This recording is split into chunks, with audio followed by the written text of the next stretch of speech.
இங்கே கேட்ட உடனே என்ன உணர்வு வரும்? அது இங்கே வேறெங்கே தெய்வம் இருப்பது எங்கே? நாடி நரம்புகள் அத்தனை ஒன்று புடைக்குது.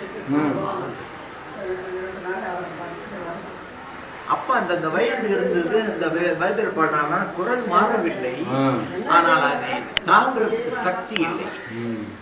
குரல் இருக்கிறது, அதை பாடி தாங்கிறதுக்கு நரம்புகளுக்கு வலு இல்லை. எண்ணம் இருக்கிறது, அதை உறுதி கொடுப்பதற்கு நரம்புகள், நாடி நரம்புகள், ரத்த வேகம் இதெல்லாம் கை கொடுக்குது. ஆனா மெலடிலையும் நீங்க எவ்வளவு பாடுபாடு முன்னே ஒண்ணு சொல்லுவேன், ஆசை கனவே நீ வா, எவ்வளவு மிருதுவா எடுக்கிறீங்க. பாட்டு அந்த காலத்து பாட்டு அது ஒண்ணு. தூத்துக்குள்ள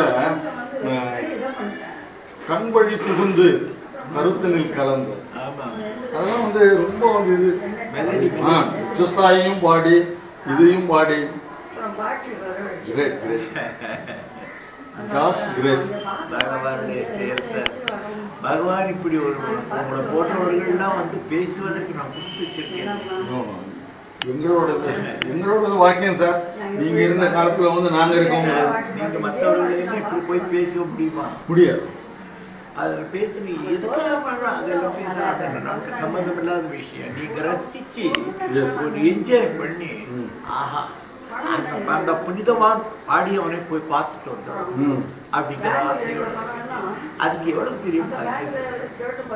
உங்க பாட்டுக்கு நான் சின்னவனா இருந்தப்போ உடனே டான்ஸ் ஆட வச்ச பாட்டு ரத்தலா போட்டேன்.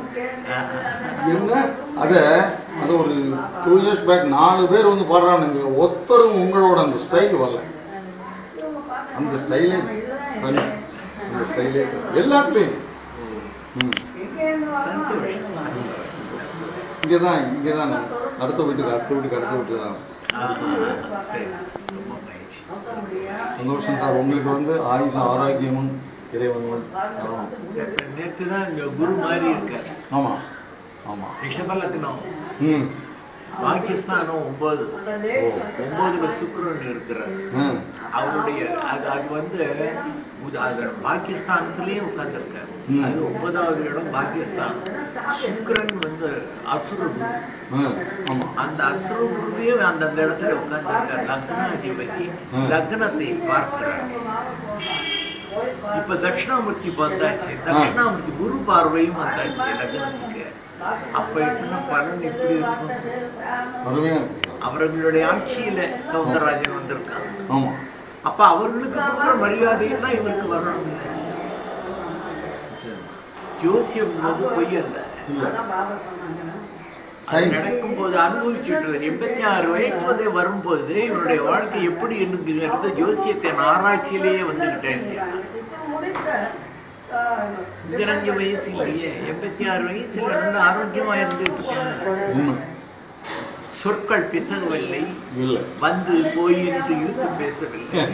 அதை பாட்டுக்கு கற்பனையோடு கொண்டிருக்கிறது. இவ்வளவு எல்லாம் கொடுக்கணும்னா இறைவனுடைய அருள் எவ்வளவு ஸ்ட்ராங்கா இருக்கும். ரொம்ப மகிழ்ச்சி ஐயா, ரொம்ப மகிழ்ச்சி.